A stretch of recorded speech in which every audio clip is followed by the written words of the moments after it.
আসসালামু আলাইকুম easy learning for juniors এর পক্ষ থেকে আসসালামু আলাইকুম ইজি লার্নিং ফর জুনিয়র্স এর পক্ষ থেকে সকলকে শুভেচ্ছা ও স্বাগতম।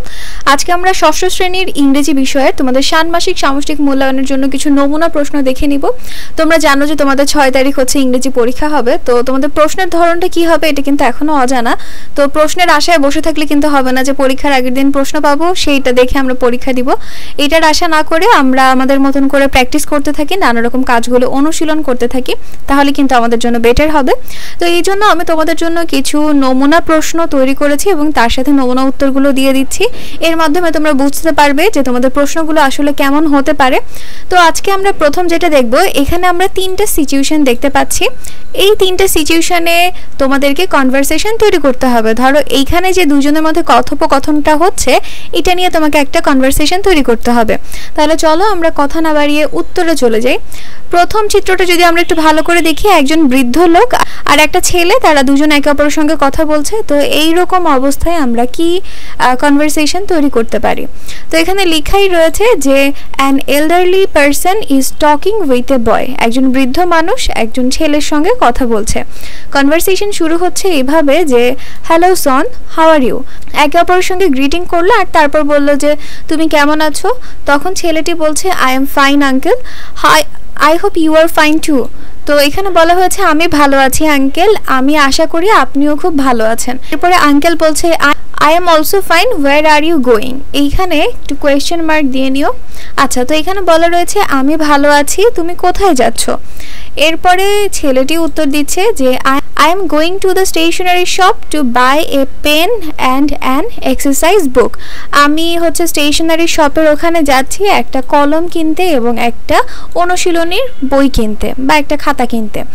এরপরে আঙ্কেল বলছে then I must not hold you back, তাহলে আমার তোমাকে বাধা দেওয়া উচিত হবে না। Give my regards to your parents, will you?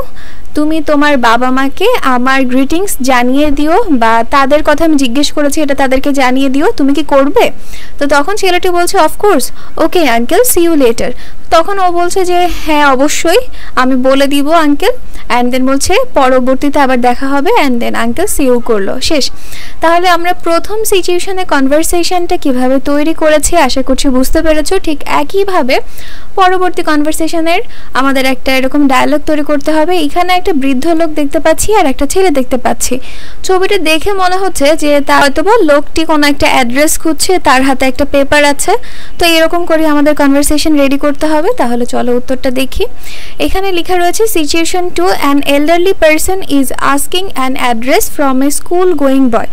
একজন বৃদ্ধ মানুষ একটা ছেলেকে একটা ঠিকানার খোঁজ করছে, যে হচ্ছে একজন স্কুল গোয়িং, সে স্কুলে যাচ্ছে, এরকম একটা ছেলের কাছে একটা ঠিকানা জিজ্ঞেস করছে। তো এই কনভারসেশনটা শুরু হতে পারে এরকম ভাবে, আঙ্কেল বলছে হ্যালো সন। তো লোকটি বলছে ছেলেটিকে তুমি কি আমাকে সাহায্য করতে পারবে? তখন ছেলেটি বলছে সার্টেনলি, অবশ্যই। What can I do for you uncle? আমি আপনার জন্য কি করতে পারি?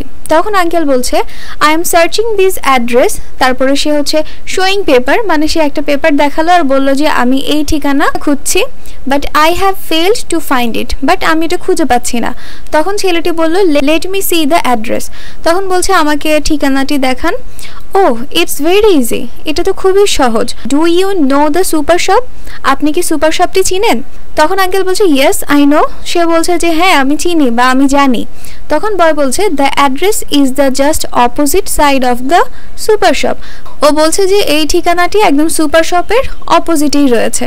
তখন আঙ্কেল ওকে থ্যাংক ইউ বললো আর ও হচ্ছে ইটস ওকে আঙ্কেল বলে কনভারসেশন ক্লোজ করলো। সে এই হচ্ছে 3টা সিচুয়েশন এরকম আকারে তোমাদের দিতে পারে আর এখানে তোমাদের কনভারসেশনগুলো তৈরি করতে বলতে পারে। আশা করছি বুঝতে পেরেছো কিভাবে প্রশ্নগুলো করবে এবং উত্তরগুলোকে সাজাতে হবে। তো আজকের ভিডিওটি এই পর্যন্তই। ভিডিও যদি তোমাদের কাছে ভালো লেগে থাকে তাহলে অবশ্যই সাবস্ক্রাইব করে দিবে এবং পাশে থাকা বেল আইকন বাটনটি প্রেস করে দিবে। আর তোমাদের এরকমই কিন্তু আরো নমুনা প্রশ্ন আমি দিতে থাকবো, অবশ্যই তোমরা আমার সঙ্গেই থাকবে। তো আজকে এই পর্যন্তই, আল্লাহ হাফেজ।